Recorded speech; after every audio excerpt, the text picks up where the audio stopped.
नमस्कार दोस्तों, आप कैसे हो? आप अच्छे होंगे, आपकी पढ़ाई अच्छी चल रही होगी। तो आज हम हमारी क्लास स्टार्ट करने जा रहे हैं। आपकी ग्रुप डी एग्ज़ाम के लिए वेरी मोस्ट इम्पोर्टेंट होने वाली है 2025 के हिसाब से। आज हम प्रीवियस ईयर क्वेश्चन लेके आए हैं आपकी ग्रुप डी एग्ज़ाम के। तो चलते हैं हमारे फर्स्ट क्वेश्चन की ओर। हमारा फर्स्ट क्वेश्चन है, मौलिक कर्तव्यों को भारतीय संविधान में किस संशोधन द्वारा जोड़ा गया था? ए ऑप्शन है 43वें, बी ऑप्शन है 41वें, सी ऑप्शन है 40वें और डी ऑप्शन है 42वें। तो कौन सा आंसर हमारा सही है इसमें? हमारा D option all right correct है, 42वें संविधान संशोधन द्वारा। कौन से संविधान संशोधन द्वारा? 42वां संविधान संशोधन द्वारा। तो चलते हैं इसको डिटेल में समझते हैं।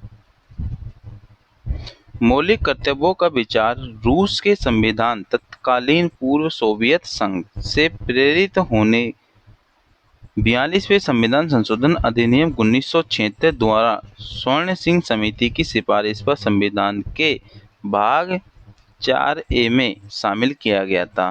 कौन से भाग में शामिल किया गया था? 4A में। मूल रूप से मौलिक कर्तव्यों की संख्या 10 थी। कितनी थी मौलिक कर्तव्यों की संख्या? 10 थी। बाद में 86वें संविधान संशोधन अधिनियम 2002 के माध्यम से एक और कर्तव्य जोड़ा गया था। सही 11 मौलिक कर्तव्य है। संविधान के अनुच्छेद 51A में सूचीबद्ध है। कौन से संविधान संशोधन के अनुच्छेद 51A में क्या है? सूचीबद्ध है, मतलब इसमें शामिल है। कौन से अनुच्छेद में है? अनुच्छेद 51A। तो चलते हैं हमारे अगले क्वेश्चन की ओर। अगला क्वेश्चन है हमारा, भारतीय संविधान में मौलिक कर्तव्यों को शामिल किए गए जाने की सिफारिश किस समिति की? अभी बताया था मानने। कौन सी समिति? स्वर्ण सिंह समिति। तो कौन सा ऑप्शन हमारा सी हो जाएगा? सी ऑप्शन हमारा करेक्ट हो जाएगा। इसको डिटेल में देख लेते हैं एक बार। भारतीय संविधान में मौलिक कर्तव्यों को शामिल किए जाने की सिफारिश स्वर्ण सिंह सिफारिश ने की थी 42वें संविधान संशोधन अधिनियम 1976 द्वारा। मौलिक कर्तव्यों को भारतीय संविधान के भाग 4A में क्या किया गया है? शामिल किया गया है। चलते हैं अगले क्वेश्चन की ओर। अगला क्वेश्चन है हमारा, भारतीय संविधान के अनुच्छेद 53 के अनुसार संघ की सभी कार्यकारी शक्तियां किसमें निहित होती हैं? ए ऑप्शन है राष्ट्रपति, बी ऑप्शन है मुख्य न्यायाधीश, सी ऑप्शन है प्रधानमंत्री और डी ऑप्शन है राज्यपाल। तो कौन से में होती है? हमारा ए ऑप्शन सही है। कौन सा? राष्ट्रपति। तो ए ऑप्शन हमारा करेक्ट है। चलते इसको डिटेल में देखते हैं। भारतीय संविधान के अनुच्छेद 53 में उल्लेखित 53 में उल्लेखित की केंद्र सरकार की कार्यपालिका शक्ति राष्ट्रपति में निहित होती है। किस में निहित होती है? राष्ट्रपति में निहित होती है। और वह इसका प्रयोग संविधान के अनुसार स्वयं अथवा अपने अधीनस्थ अधिकारियों के माध्यम से करेगा। क्या तो स्वयं कर सकता है या उसके अंडर में आने वाले अधिकारियों के माध्यम से कर सकता है।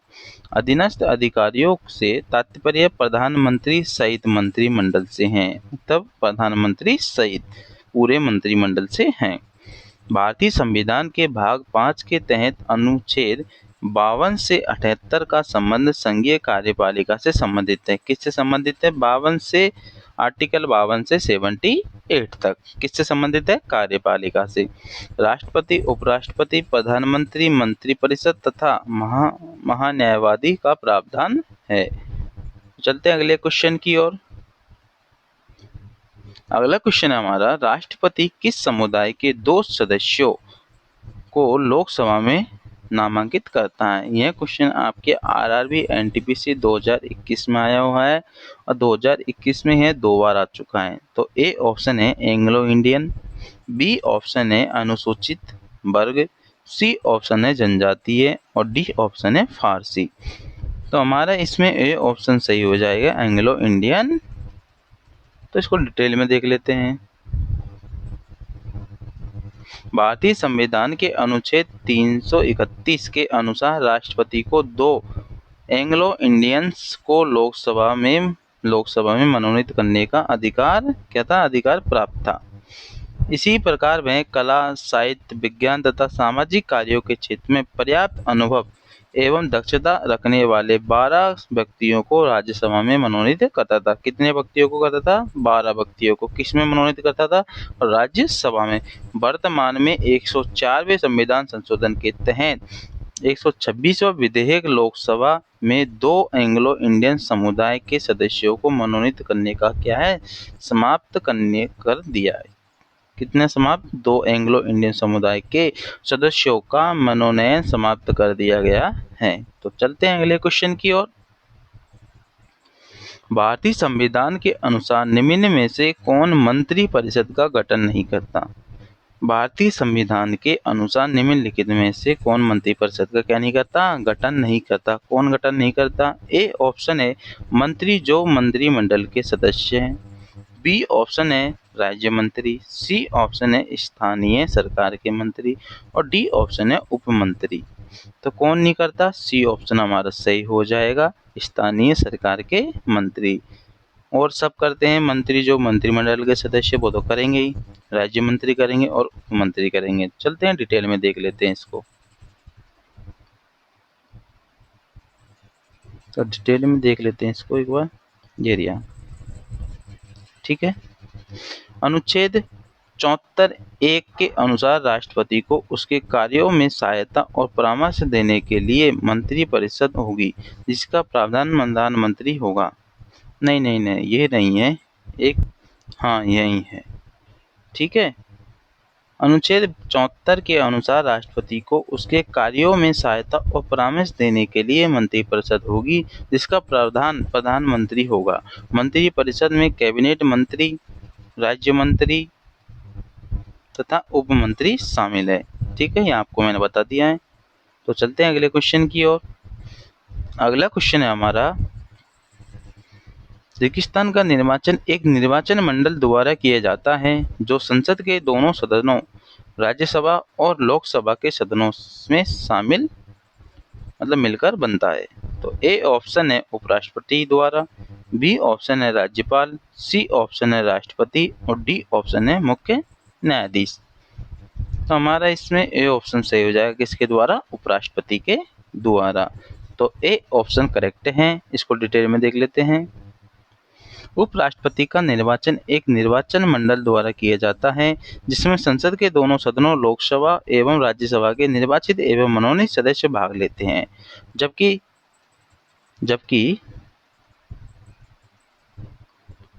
राष्ट्रपति के निर्वाचन मंडल में लोकसभा, राज्यसभा के सभी निर्वाचित सदस्य एवं सभी राज्यों के विधानसभाओं के निर्वाचित सदस्य शामिल होते हैं। जैसे राज्यपाल राष्ट्रपति के द्वारा नियुक्त किया जाता है। राज्यपाल किसके द्वारा नियुक्त किया जाता है? राष्ट्रपति के द्वारा नियुक्त किया जाता है।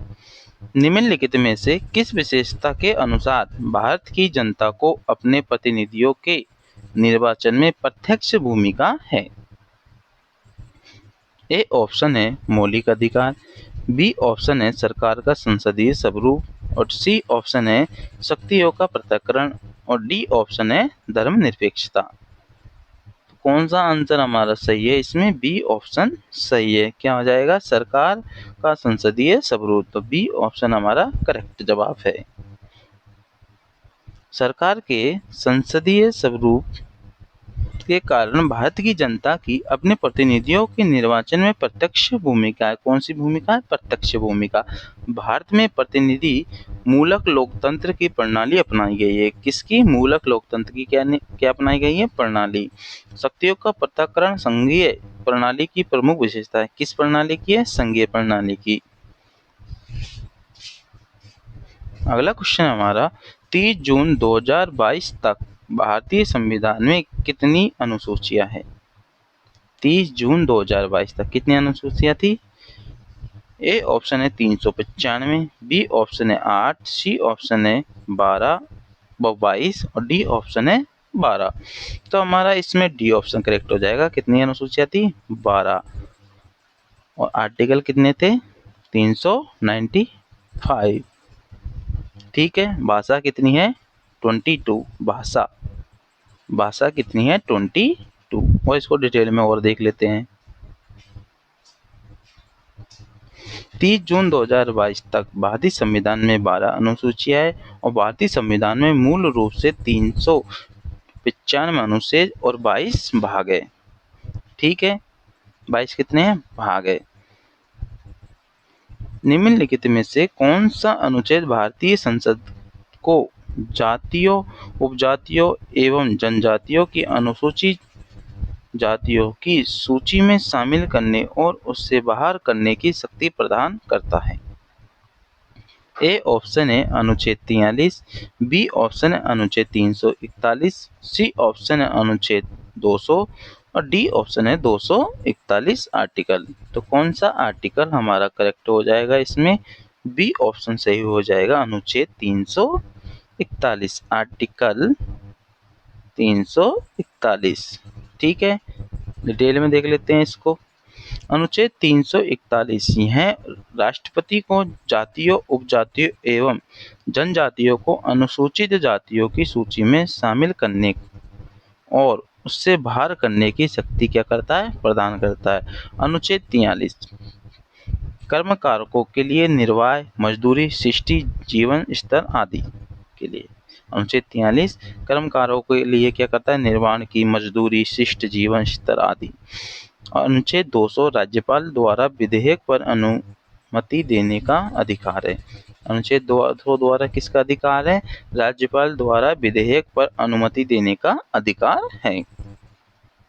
अनुच्छेद 241 संघ राज्य क्षेत्रों के लिए उच्च न्यायालय। किसके लिए? संघ राज्य क्षेत्रों के लिए क्या है? उच्च न्यायालय है, सुप्रीम कोर्ट। तो चलते हैं अगले क्वेश्चन की ओर। अगला क्वेश्चन है हमारा, भारतीय संविधान का अनुच्छेद 72 निम्नलिखित में से किससे संबंधित है? ए ऑप्शन है राष्ट्रपति की क्षमा करने की शक्ति, बी ऑप्शन है भारत के उच्चतम न्यायालय की संरचना और क्षेत्राधिकार, सी ऑप्शन है प्रधानमंत्री की नियुक्ति और डी ऑप्शन है वाक स्वातंत्र का अधिकार। तो हमारा इसमें ए ऑप्शन करेक्ट हो जाएगा, राष्ट्रपति की क्षमा करने की शक्ति। तो ए ऑप्शन हमारा करेक्ट है। तो चलते हैं अगले क्वेश्चन की ओर।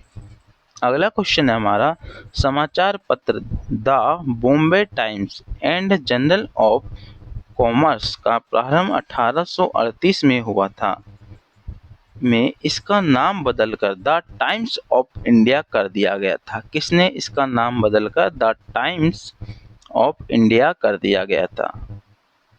मतलब किस सन में?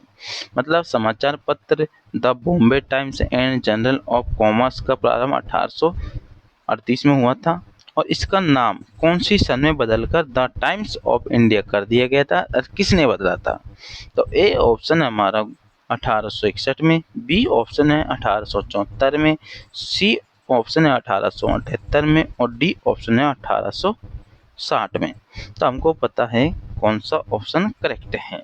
तो बताइए इसमें कौन सा ऑप्शन करेक्ट हो जाएगा? ए ऑप्शन करेक्ट हो जाएगा 1861 में। कब? 1861 में ए ऑप्शन करेक्ट है, सही जवाब है। देखते हैं इसको। अंग्रेजी में पढ़ा जाने वाला समाचार पत्र the Bombay times and journal of commerce 3 नवंबर 1838 को मुंबई से प्रकाशित हुआ था। यह अखबार केवल शनिवार और बुधवार को प्रकाशित होता था।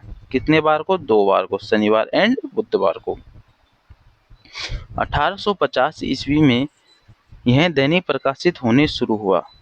1860 ईस्वी में अखबार के तत्कालीन संपादक रॉबर्ट नाइट रॉबर्ट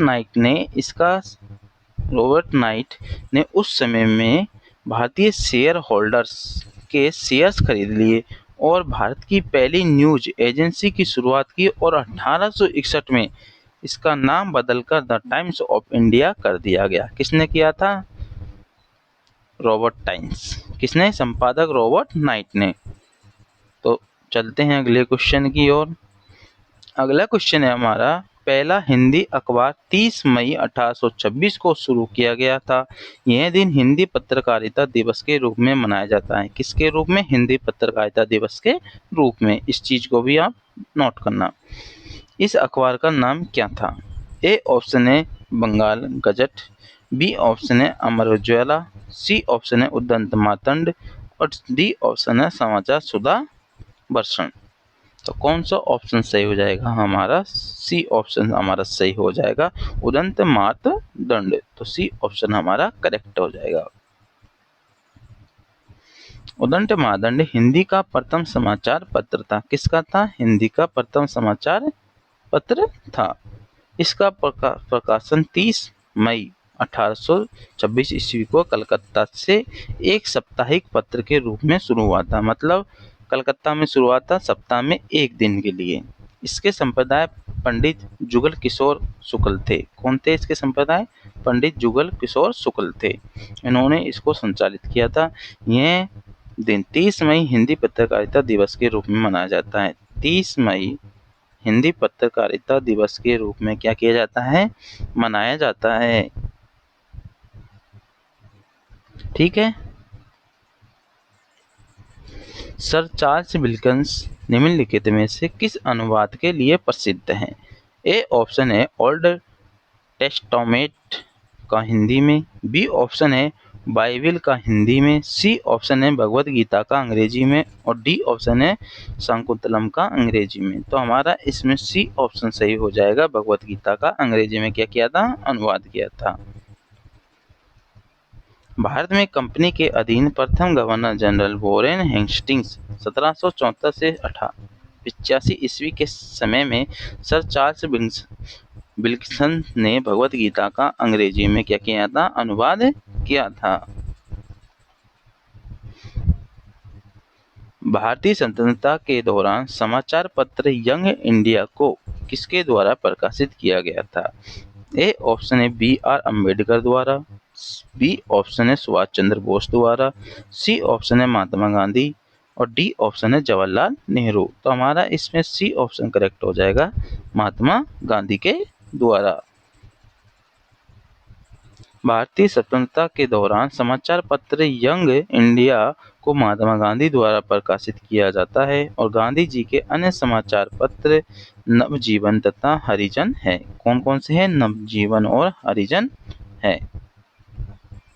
1857 के विद्रोह काल के समय उत्तर प्रदेश के बड़ौत में विद्रोह करने वाला साहेमल किस सन को युद्ध में मारा गया था? एनटीपीसी स्टेज 2 में आया हुआ है 2022 में। तो ए ऑप्शन हमारा सितंबर 1857, बी ऑप्शन है मई 1858, सी ऑप्शन है जून 1858, और डी ऑप्शन है जुलाई 1857। तो हमारा इसमें डी ऑप्शन करेक्ट हो जाएगा, जुलाई 1857। 1857 के विद्रोह काल के समय उत्तर प्रदेश के भड़ौत में विद्रोह करने वाला साहेमल जुलाई 1857 में युद्ध में मारा गया, और बागवत के रहने वाले बाबा साहेमल ने 1857 को मेरठ से शुरू हुई क्रांति में महत्वपूर्ण भूमिका निभाई। कहाँ से? मेरठ से। निम्नलिखित में से कौन सा कर्नाटक संगीत में प्रयुक्त आघात नहीं है? ए ऑप्शन है घंट, बी ऑप्शन है मृदंग, सी ऑप्शन है मोरचंग, और डी ऑप्शन है मंडोलिन। तो हमारा इसमें डी ऑप्शन सही हो जाएगा, मंडोलिन। कौन सा ऑप्शन हमारा सही हो जाएगा? मंडोलिन। तो डी ऑप्शन हमारा ऑल राइट करेक्ट हो जाएगा। तो देखते हैं इसको डिटेल में। कर्नाटक संगीत शास्त्रीय संगीत की दक्षिण भारतीय शैली है। कौन सी शैली है? दक्षिण भारतीय शैली है। यह संगीत अधिकांशतः भक्ति संगीत के रूप में होता है। किसके होता है? भक्ति संगीत के रूप में, जिसकी रचनाएं हिंदू देवी देवताओं से संबंधित है। किससे हैं? हिंदू देवी देवताओं से। मंडोलिन लूट परिवार में एक तार वाला संगीत वाद्य यंत्र है, जबकि घंट, मृदंग, मरचोंग ये सभी आघात वाद्य यंत्र हैं। मंडोलिन क्या है? लूट परिवार में एक तार वाला क्या है? वाद्य यंत्र है। भरत मुनि द्वारा संकलित नाट्य शास्त्र में संगीत वाद्य यंत्रों को ध्वनि की उत्पत्ति के आधार पर 4 वर्गों में बांटा गया है। ए ऑप्शन है तारवाद, बी है वायुवाद, सी है चमेड़े के बाद, और डी है आघातवाद। कितने में करा है? 4 में। बाद साजों के रूप में तानपुरा और पखवाज के साथ पुरुषों द्वारा पारंपरिक रूप से किस गायन शैली का प्रदर्शन किया जाता है? ए ऑप्शन है गजल शैली का, बी ऑप्शन है ठुमरी, सी ऑप्शन है तराना और डी ऑप्शन है ध्रुपद। तो कौन सा ऑप्शन हमारा सही है इसमें? ध्रुपद। तो डी ऑप्शन हमारा करेक्ट है। ध्रुपद गायन शैली का प्रदर्शन तानपुरा और पखवाज के साथ पुरुषों द्वारा किया जाता है। किसके द्वारा किया जाता है? पुरुषों द्वारा किया जाता है। इस गायन शैली में गाते समय फेफड़ों पर आधारित जोर पड़ने के कारण इसे मर्दाना गायन भी कहते हैं। किससे? फेफड़ों के मर्दाना गायन भी कहते हैं। यह गायन शैली राग की शुद्धता, स्वर, शब्द के शुद्ध उच्चारण, गमक, ताल, लयबद्धता इत्यादि तत्वों पर आधारित है। इसकी उत्पत्ति के 13वीं-14वीं शताब्दी में मानी जाती है। कब मानी जाती है? 13वीं-14वीं शताब्दी में। निम्नलिखित में से कौन किस तगड़ी को कर्नाटक संगीत की त्रिभूति कहा जाता है? ए ऑप्शन है मदुराई मणि अय्यर, टाइगर वरदाचार्य और श्याम शास्त्री। बी ऑप्शन है त्यागराज, मुथुस्वामी दीक्षितरी और श्यामा शास्त्री। सी ऑप्शन है मनम भुचावड़ी, वेंकट सुबैयार, पूची श्रीनिवास अयंकर और सुब्बाराय शास्त्री। और डी ऑप्शन है सुब्बाराय शास्त्री, मदुराई मणि अय्यर और त्यागराज। तो हमारा इसमें बी ऑप्शन सही हो जाएगा, त्यागराज, मुथुस्वामी दीक्षितर और श्यामा शास्त्री। कर्नाटक संगीत शास्त्रीय संगीत की दक्षिण भारतीय शैली है। कौन सी है? दक्षिण भारतीय शैली है। यह संगीत अधिकांश भक्ति संगीत के रूप में होता है। किसके रूप में? भक्ति संगीत के रूप में। और इसके अंतर्गत अधिकतर रचनाएं हिंदू देवी देवताओं को समर्पित होती हैं। और पुरंदर दास को कर्नाटक संगीत के जनक के रूप में माना जाता है। किसके रूप में? कर्नाटक संगीत के जनक के रूप में। किसको माना जाता है? पुरंदर दास को। कर्नाटक संगीत की भिन्न भिन्न शैलियाँ देखने को मिलती है, जैसे गीतम, सुलादी, स्वराजाति, जाति स्वरम, वर्णल, कीर्तनम, कृति, पद, जवाली, तिल्लाना, पल्लवी, तनम आदि।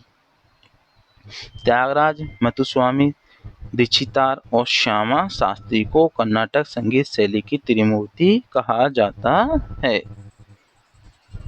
दादरा ताल नामक हिंदुस्तानी शास्त्रीय ताल में कितने नाद होते हैं? एनटीपीसी स्टेट 2 में आया हुआ क्वेश्चन है। ए ऑप्शन है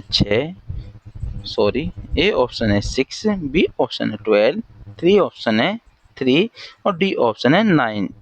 तो हमारा इसमें ए ऑप्शन सही हो जाएगा। कितनी है? 6 है। तो ए ऑप्शन हमारा करेक्ट हो जाएगा। अगला क्वेश्चन है हमारा, इसको डिटेल में देख लेते हैं। दादरा ताल नामक हिंदुस्तानी शास्त्रीय ताल में 6 नाद तथा 2 विभाग होते हैं। उदाहरण 1 2 3 4 5 6। धी धी ना धा तू ना, मतलब 6 तो क्या हो गए इसमें? नाद हो गए, और 2 क्या हो गया? विभाग हो गए।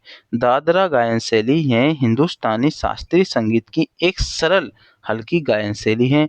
प्रारंभ में यह दादरा ताल के साथ ही गाई जाती थी, परंतु कालांतर में अन्य हल्के तालों जैसे कहरवा ताल आदि के साथ भी गाई जाने लगी। यह आगरा तथा बुंदेलखंड में अधिकतम प्रचलित है। तो अगला क्वेश्चन है हमारा, निम्न में से कौन सा राज्य सेकुटी जाई की लोक संगीत परंपराओं का उद्गम स्थल है? ए ऑप्शन है Goa, B option Telangana, C option है मिजोरम और डी ऑप्शन है ओडिशा। तो हमारा इसमें सी ऑप्शन सही हो जाएगा, मिजोरम। सुकटी जाई मिजोरम की लोक संगीत परंपराओं का उद्गम स्थल है। कहाँ की? मिजोरम की कवयित्री सुकटी ने योद्धाओं, बहादुर शिकारी युवाओं को प्रशंसा में महान योद्धा और शिकारी बनने की इच्छा रखने वालों के लिए इन संगीतों की रचना की है। कर्नाटक संगीत पितामह के रूप में प्रतिष्ठित कर्नाटक संगीत पितामह के रूप में प्रतिष्ठित अत्यधिक प्रख्यात संगीतकारों में से एक हैं। ए ऑप्शन है AMD रामानाथन, बी ऑप्शन है धर्मराजा, सी ऑप्शन है त्यागराज और डी ऑप्शन है पुरंदर दास। तो इसका आंसर आप कमेंट बॉक्स में ज़रूर लिखिए। अगर आपको हमारी क्लास अच्छी लगी हुई हो तो इस क्लास को पूरा देखना और सभी साथी इस क्लास को लाइक, फॉलो, कमेंट जरूर करना और सब्सक्राइब करना जरूर मत भूलना, क्योंकि आपके अगले नोटिफिकेशन के लिए यह क्लास बहुत इंपॉर्टेंट होने वाली है। अगर आप इस क्लास को सब्सक्राइब करोगे तो आपके लिए अगली क्लास का नोटिफिकेशन तुरंत आपके मोबाइल पर डल जाएगा। ठीक है, तो जय हिंद, जय भारत।